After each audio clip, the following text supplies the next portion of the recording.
รีวิวมินิซูครับไม่รู้ว่าใครรู้ว่าเก่งจริงครับผมรู้สึกว่าตัวนี้เล่นได้ดูเด่นมากครับ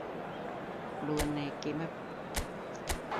มาดูจังหวะนี้ครับเอ็มบัปเป้ให้มาที่วินิซิอุสปาดมาที่ดิเคนไลครับใช้ความแข็งแกร่งเบียดมาแล้วจังหวะนี้สตูม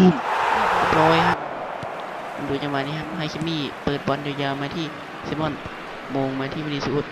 ทำชิ่งกับดิเคนไลแล้วมาลากเดียวๆมาจังหวะนี้ดึงกลับหลังแล้วลากไปครับสตูมเรียบร้อยครับมาดูจังหวะนี้ครับให้มากับเอ็มบัปเป้ครับแล้วทำชิ่งกันต่อมาที่เซมอนปาดยาวๆครับให้มานิ่มๆสตูมเรียบร้อยครับยิงไป2 ประตูครับจังหวะนี้เซมอนให้มาที่ครับต่อมาที่โรดี้ให้เป้สไลด์ให้ช่องนี้นิ่มๆครับเรียบร้อยซัดแฮตทริกครับ